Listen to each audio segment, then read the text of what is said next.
Good afternoon, ladies and gentlemen. May I please request you to take your seats? We are about to start our track. Thank you for being here. This is the first track of TiEcon 2025, Global Trade and Ventures, where we want to connect globally with other regions to share our common learnings, our expertise, our funding strategies, and more importantly, how we can collectively build conducive policies to help each other and to help the ecosystems. With the advent of AI, we are as much challenged as we see the opportunities, and the opportunities are plenty. And that is what we'll be discussing today in the two panels we have. The first panel is with the Honorable Consuls General of India and Brazil, followed by the panel with the venture capitalists, who both will be focusing on how we can leverage the emerging technologies, including AI, to build the skill sets of the young workforce to meet the challenges of the next generation, and to see how we can help improve the skills development in our regions and help them connect with the ecosystems like Silicon Valley for learnings, investments, and opportunities. With that, it is my distinct pleasure to welcome the first panelists. First up is the Honorable Consul General of India, Dr. Srikar Reddy. Please give him a big hand.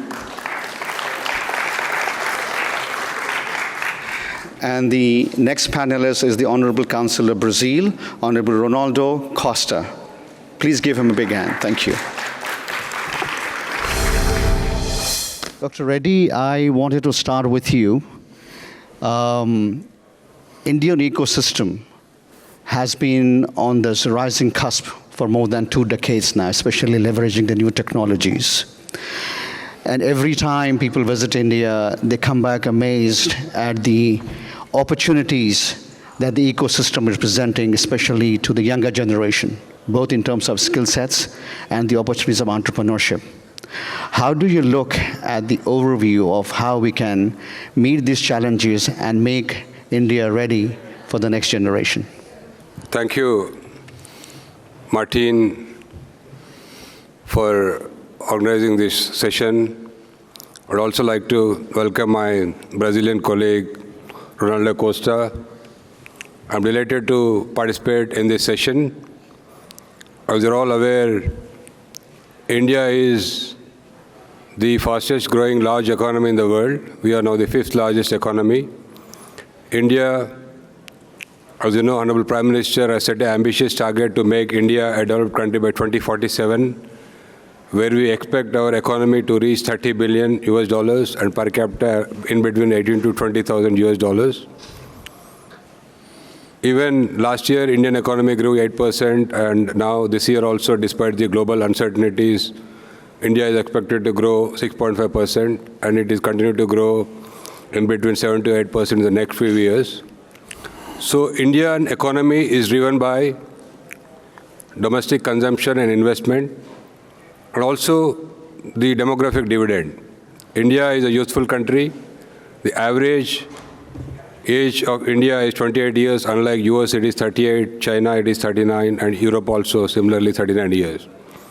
So the Indian government is also doing a lot of things, especially to promote innovation and entrepreneurship among the youth. Now, India has become the 3rd largest country in terms of startups. We have over 160,000 startups and with 115 unicorns. So basically, Indian government is also trying to promote skills, because India already is like the global capital for the GCCs, the Global Capability Centers. We have 55% of the global capability centers which are around 3,000, already contributing 65 billion to the Indian economy. And we are expected to, by 2030, the GCCs are expected to contribute around $100 billion and create employment of 2.5 million. Because India, we have a lot of STEM graduates coming out every year, and also because the wage levels are very less when compared to developed countries like US and other countries. So India is attracting every year, many companies are setting up their innovation centers, not only the earlier previous BPOs, but many people are also utilizing artificial intelligence and data and other new technologies. There are also many research and development centers and also innovation centers. I think government is also trying to, through various missions, like I will talk about the India AI mission and other missions, especially to develop workforce in critical and emerging technologies like AI, semiconductors, robotics, 5G, biotechnology. So India government is also promoting centers of excellence and also coming up with various programs to develop skills in these sectors.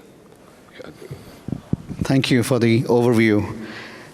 Ambassador Costa, Brazil, a fascinating place, a very interesting place for all of us. As much as we try to learn about Brazil, we get more curious to understand what Brazil, as the largest nation in South America, is helping build the local ecosystem and then rise up to leverage the opportunities across the aisle. Thank you very much. Good afternoon to everyone. Thank you, Mateen, and your team here at TiEcon. Dr. Reddy, it's always a pleasure to be with you, sharing this panel. I think that the place I would like to start is to emphasize that we are going to look at this, on this panel, I think, from the point of view of a public policy approach. I'm not going to go into I don't have the competence to go into the specifics of AI. But it's important to situate what Brazil is doing from a public policy point of view. Now, we start from the realization that every disruptive technology has a double-edged potential. It can contribute to deepen the divide between the leaders, the rich, the powerful, and the rest. Or it can also raise the possibilities for the less advantaged and thereby narrow this divide. This is not a criticism. This is a realization of this is the world we live in. This is the model that we have to deal with. And this is not a north-south thing. It's not south against north, because this is a dynamic that happens not only globally but also within each and every society. So our point of departure is that we should be focusing on the second alternative, trying to use this new technology to narrow the divide between, let's say, the top tier and the bottom tier. When we talk about skill sets, we also have to see that we have a double-edged problem on our hands. Because when we speak about skill sets, we can be talking about enhancing the skills and the competencies of that portion of society that is going to develop this new technology. But we also have to take into account the skill sets of the rest of the population who are going to be confronted with AI.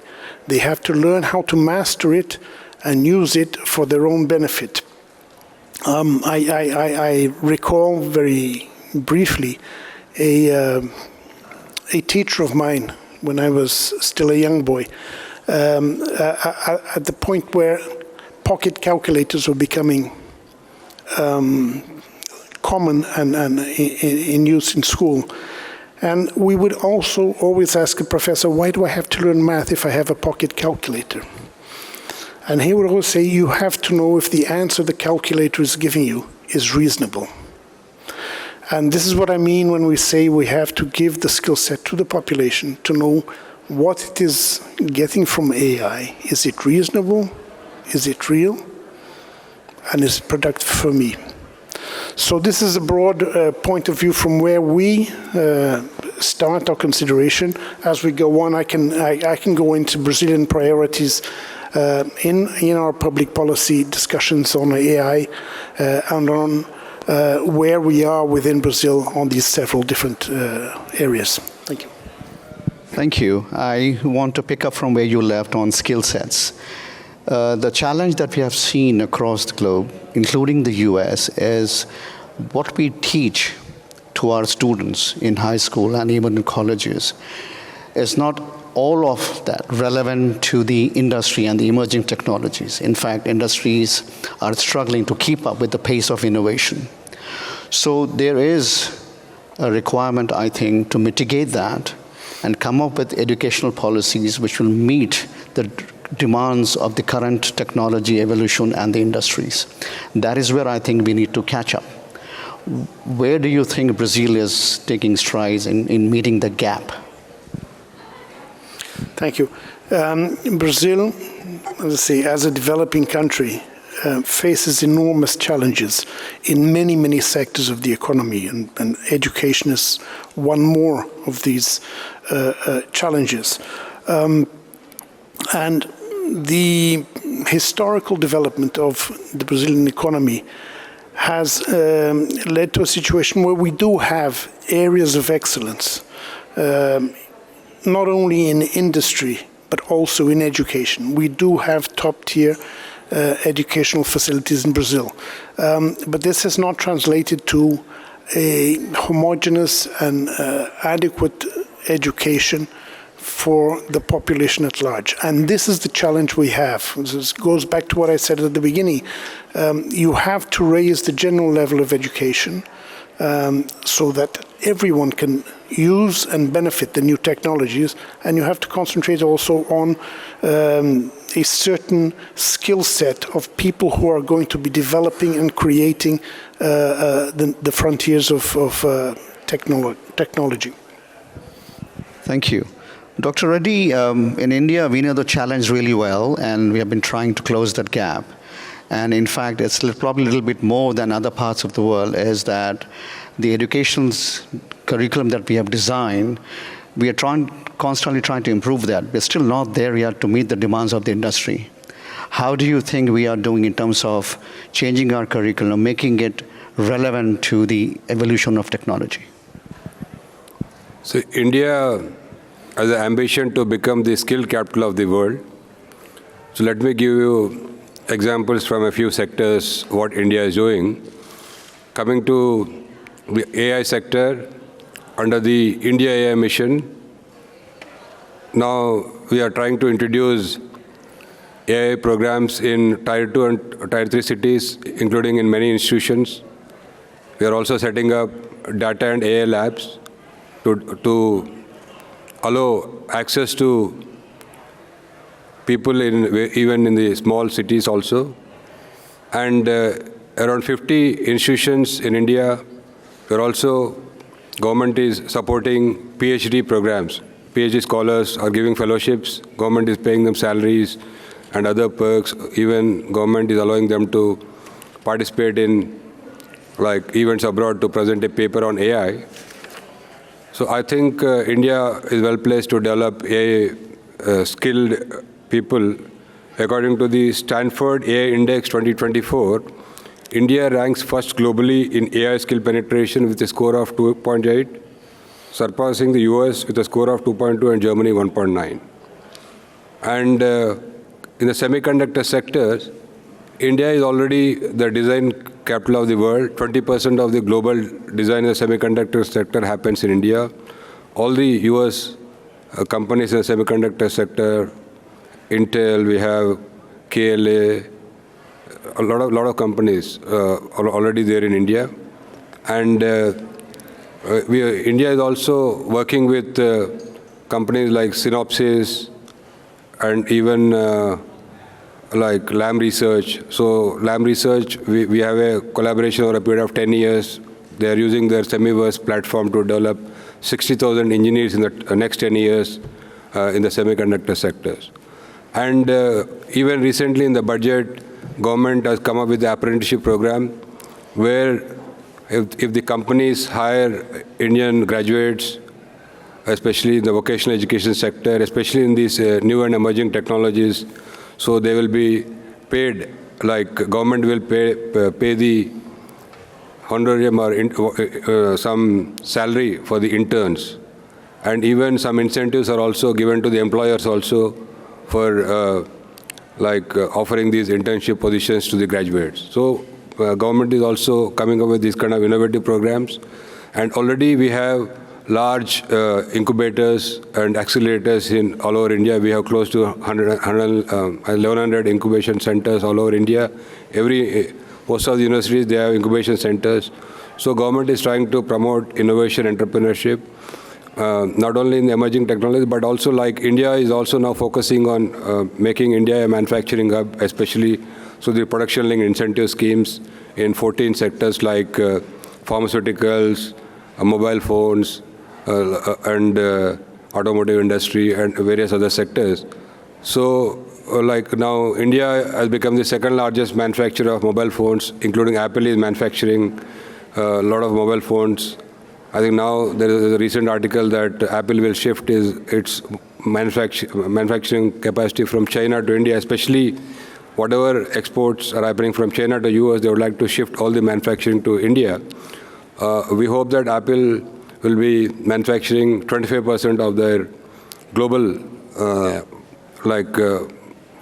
market, whatever they're selling, the Apple iPhone, they will be manufactured in India. So India is also like some state governments like Tamil Nadu and others, which are strong in manufacturing. They're also coming up with facilities like dormitories to put up, especially for the women. They can work close to the factory.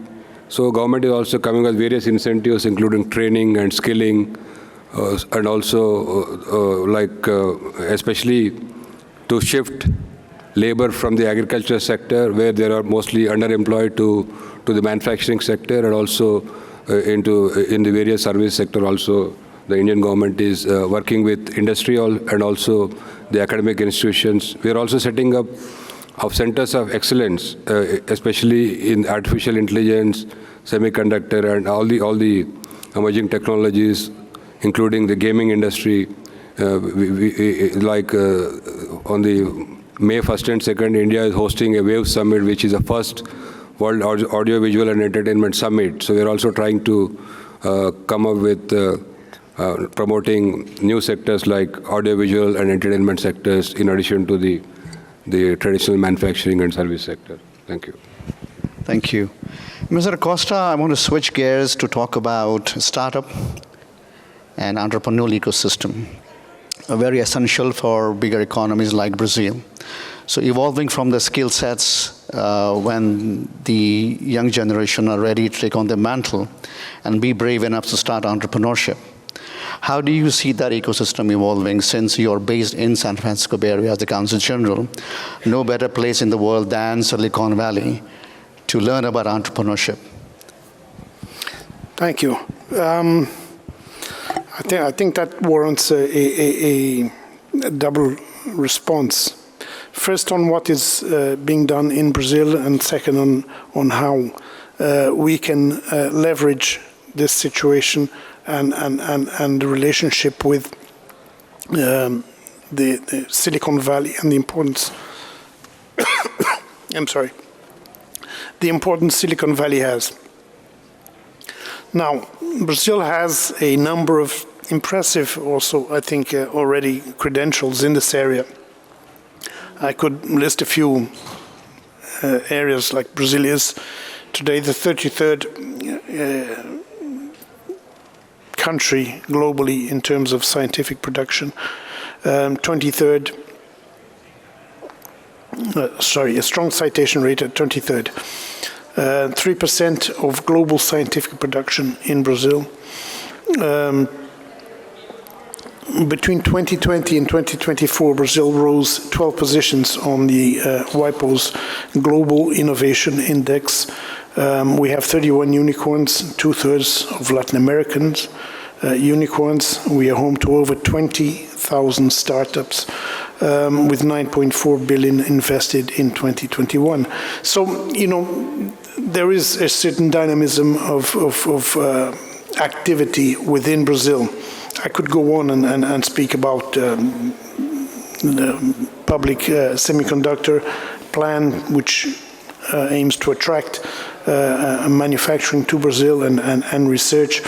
We have a PBIA, which is essentially translating a Brazilian artificial intelligence strategy with a certain amount of aims to promote the sector, focusing in areas such as healthcare, education, cybersecurity, agriculture, and the digital economy.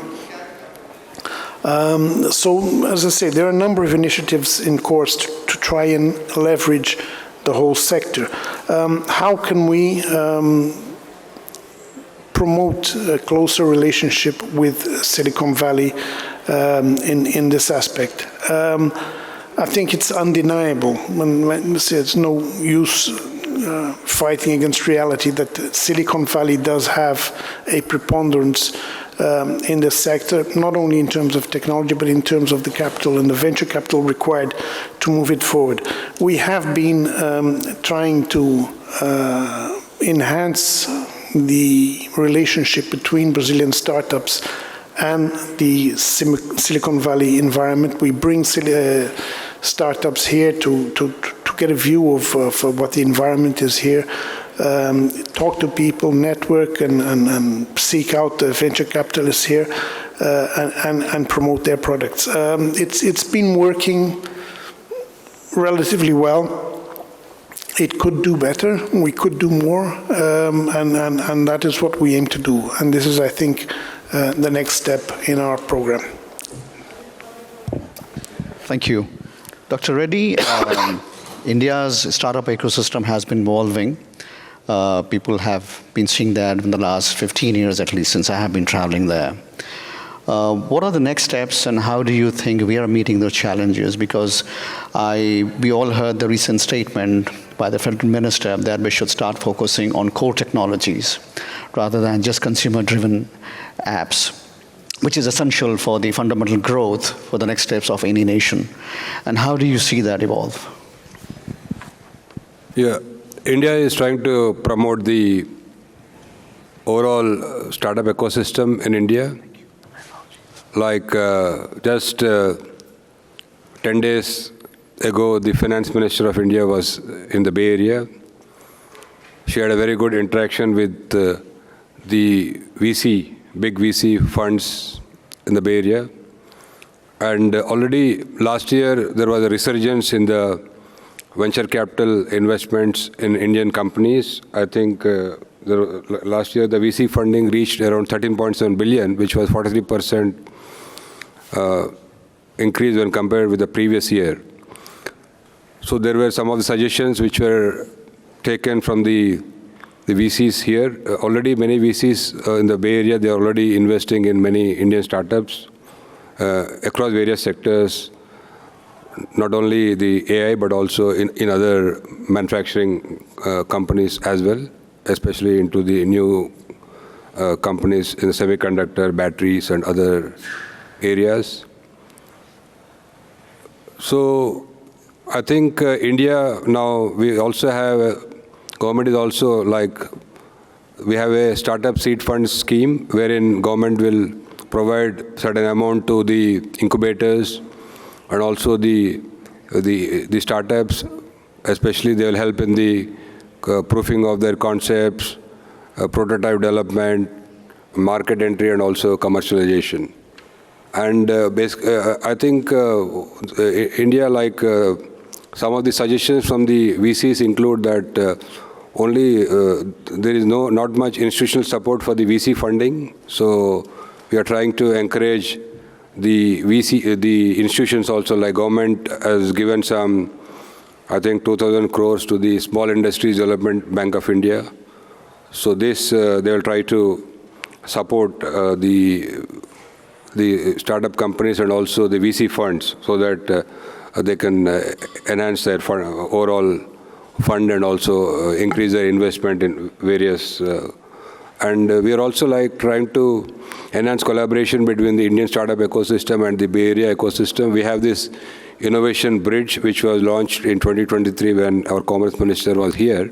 And we had some meetings Indian side was led by the Confederation of Indian Industry, and the US side, US IBC. We had some 3-4 rounds of interaction. Even yesterday, we had a 20-member delegation led by NASCAM. So we are trying to, they also came here to scale up their operation, find a partner, and also like form some collaboration with the companies here. So we are trying to connect even the companies in the US to enter the Indian market, especially the startups here. They can go to India. The consulate is there to facilitate these kind of collaborations. But still, there's a long way to go, because India now, we realize that startups have to succeed to create large-scale employment. That's why we are we have 160,000 registered startups in India with the government of India. We are providing incentives, including tax incentives, and also for them to register their intellectual property. We are also providing some facilitation to them to register their IP, and also even helping them to participate in various global events to learn from their peers, and also try to interact with the VCs, especially in the Bay Area, to pitch their ideas and also raise funds from here. Thank you. Mr. Costa, I want to now focus on the policies. Policies have been a hit and miss over the years. People are happy and people are unhappy, especially the younger people when they're looking for skills, employment, and entrepreneurship. Investments are tight. Depends on the season. How do you think policymakers can understand the ecosystem better, I mean the global ecosystem better, and understand the aspirations of the local population and the emerging population, and try to build conducive policies for the collective growth? What challenges do you see and what opportunities in that particular space? This is a $64,000 question. It's really, I mean, it's a fact of life that public policy is always running behind the private sector. The private sector is forging on ahead and developing new stuff, and slowly the public sector comes to realize that perhaps we should be regulating this to level up the field and convey the benefits to everyone, as well as you mentioned, to provide the inputs, and here I'm talking about the human inputs that this new sector will require. As I say, and I go back to where I started, that there are two main challenges. One is to develop this human capital that is in a position to participate and develop a new technology, to be at the frontier. And second, to disseminate knowledge throughout all of society for them to be able to make the best use of that technology. Now, the challenge is the same as I think for any public policy, is that the aims and the objectives far outstrip the resources available to government. So as I say, it's a challenge to try and both promote cutting-edge education for the workers in this sector, and for a good, decent education for the population at large. The resources are never enough. It's a challenge, and one that we have to try and master at every turn.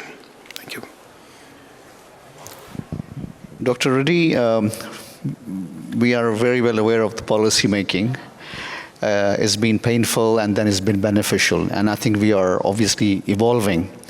You also come across similar questions and similar situations, especially from the diaspora, looking at India and saying, oh, can you help us open this? Because I remember going back many years, right through the telecom policy. You know, diaspora here especially have been helping, especially from the Thai ecosystem.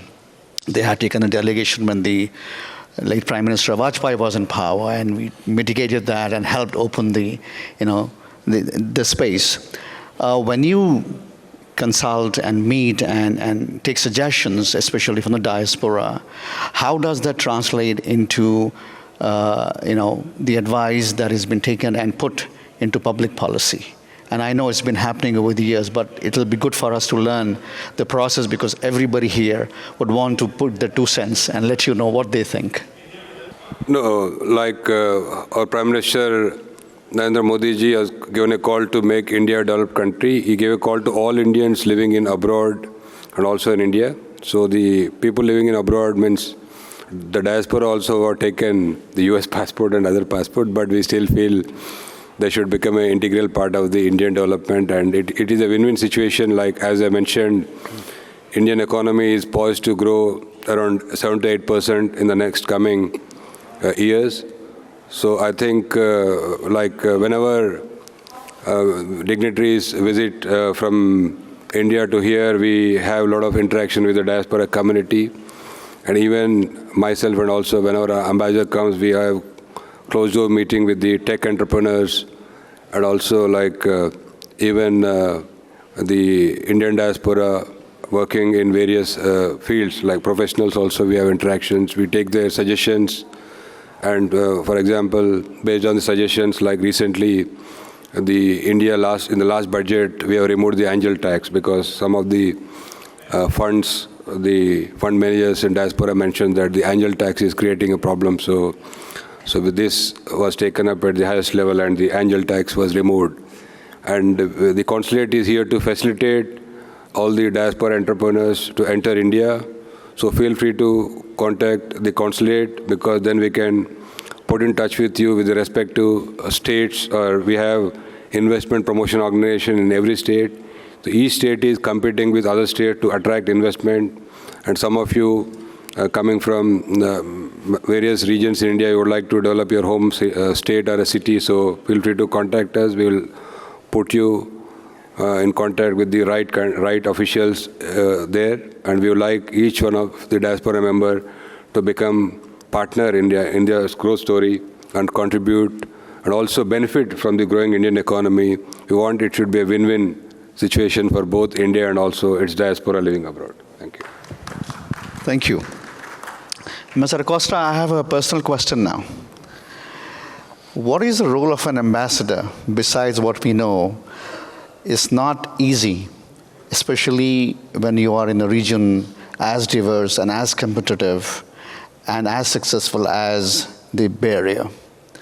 So enlighten us, because we know only a peek into the roles of an ambassador. I want to learn from your personal experience.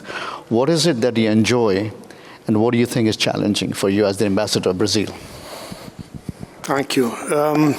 Well, basic terms of terminology, I'm not the ambassador. The ambassador is our ambassador in Washington, who is accredited to the government of the United States. Here I am the Consul General, and my role here is to assist and facilitate Brazilian nationals in their specific requirements, notarial service, passport, so on, assistance in times of difficulty. But we also have a separate track, which is to help promote trade and contacts between Brazil and the community within the Bay Area in every field. I mean, we have no specific limitation. This is, our mandate is to assist in the development of relations, cultural, educational, trade, between Brazil and the community of not only of the Bay Area. I mean, my consulate has responsibilities over Northern California, Oregon, Washington, and Alaska. So that's our mandate. Now, this is specific to a consulate. Before coming here, I was in New York. I was the permanent representative of Brazil to the United Nations. And the tasks there expected of an ambassador are entirely different and much more one of negotiating among countries than a specific trade or educational or cultural affairs. It's a challenge, but it's one I knew when I joined the Foreign Service, that we're subject to different tasks and different challenges, and you know, it's been fine so far. Thank you. Dr. Reddy, to you, you are always very busy. We see you pretty much 4 or 5 times a week. Very engaging, Consul General for us. What is it that you personally enjoy for this job? And where do you think it becomes a challenge and you don't get so excited, but you still have to do it? See, unlike regular diplomats, I have specialized in the economic and commercial diplomacy. So I served in I was Indian delegate to the World Trade Organization, and also I was on secondment to the Indian Ministry of Commerce and Industry. I was a trade negotiator, negotiated India's FTAs with UAE and Mauritius. So that's why I enjoy interacting with the entrepreneurs and the professionals and business community in the Bay Area. And that's why we meet up so many times at various business events. So sometimes, most of the job I enjoy, but sometimes there's a lot of demand from the Indian diaspora for me to participate in some of the cultural events. So sometimes I cannot attend most of the events. I depute my other colleagues to participate in those events. Okay, thank you. How are we doing with time? Okay, so I'd like to open up for a couple questions for the audience. And if anybody has a question, please raise your hand. And I'd like you to come closer, and I'm happy to give the mic, or we can get a mic from here. Any questions from the audience? And it's difficult for me to see, but I'm happy to take. Yeah, please come to the front. Yeah, my name is Tino Bentley. I had a question about diplomacy and how, if we're trying to fine-tune making both sides of the equation more lucrative on both sides, is there a way to kind of bridge the benefits of both sides? So if you have benefits of social capital and talent over here in Silicon Valley, as well as innovation, are there other benefits that we can look for, and as not just to invest from like financial investment, but also we can benefit from talent pools in India and in Brazil that can stimulate this ecosystem, so that, let's say startups can also benefit from some of this more than just the enterprise companies and whatnot? Take that. I'm not sure I really understood the question. I mean, but if I'm correct, the question is, how can we maximize benefits, not only for the investor, but for the country that receives the investment? Is that the gist of the question? Yeah, so for example, if we're looking at how the coming into Silicon Valley would be beneficial for Brazil, or coming into Silicon Valley to see what would be beneficial for India, there's plenty of benefits in Silicon Valley, no doubt about that. But there's plenty of the ecosystem in Silicon Valley that can also thrive from either learning from or getting talent from, or many other beneficial areas in the communities that we could leverage. And I'm trying to see how we could bridge that gap there. Let's say for people who are building innovative things over here, we might not have access to Brazil's innovative skills and whatnot. So how do we bridge that gap there? I mean, this is the central challenge of diplomacy. How do we bridge gaps so that two sides can benefit? And I think if we look at the example of AI in Silicon Valley, this is really very, very clear. I mean, any startups that come from Brazil and benefit from the nurturing, the mentoring, the venture capital, the whole environment of Silicon Valley is a benefit to that startup, and that is going to benefit the home country. They are going to be able to take back everything they have learned, and a potential relationship that will be positive economically, trade, and so on, both in Brazil and here in the Bay Area. So I think this is the challenge of diplomacy, to find ways that the relationship can be explored to the benefit of two. That's the challenge. Why don't you take that question? Yeah. Like we have India-US Innovation Handshake, which was launched in November 2023, under which we are connecting the startup ecosystems in both countries. We also have a separate platform called IndusX, which is India-US Defense Accelerator Ecosystem. We are also connecting defense startups. We had a summit in September last year at Stanford. And as I mentioned, when the Prime Minister Modi ji visited DC in Feb this year, so both countries have launched a India-US Trust Initiative, which stands for Transforming Relationship Utilizing Strategic Technology like AI, robotics, 5G, biotechnology, space, and semiconductors. So not only we are trying to bring the academic institutions, the financial institutions, government, and also the private sector together to collaborate and also try to explore opportunities in each other countries. So as I mentioned yesterday, we had a 20-member delegation led by NASCAM. This is the third delegation we are hosting last 6 months. We had earlier a startup delegation, a deep tech delegation, and now we are having a SaaS companies delegation. So that's what we are trying to promote. We are also connecting to the interested people in the Bay Area who would like to explore opportunities in India. So that's why we are promoting the partnership between India and the West Coast. Okay. But 1 minute. Somebody has to talk about the trade war. I just had a question. I know India is helping Apple. I do want to be a company that's in manufacturing for electronics. What are both the countries doing to help companies that might be wanting to move from China and getting their manufacturing base in one of the other countries right now? If there's any specific programs, I would love to know. Yeah, we have a production-linked incentive schemes for mobile devices, which is successful. Now we are also launching a scheme for the components also, and even electronics, like hardware like to attract companies like HP, Dell, these companies, not only to assemble, but also enhance the value addition in India by making some components. We are also trying to attract big companies and also their suppliers to come and invest in India. If you have any specific investment plan or you want anything, you please feel free to contact the consulate. We can provide more information about the incentive schemes offered by the government of India and also put in touch with institutions at the government level, federal government level, like Invest in India, or at the state government level, wherever you are interested. Okay? Thank you. Right, thank you. We will continue with the next panel. I would like to take this opportunity to thank Consul General Reddy and Consul General Costa for taking their time from their busy schedules and enlightening us at this global dialogue. Thank you, both of you. I really appreciate that.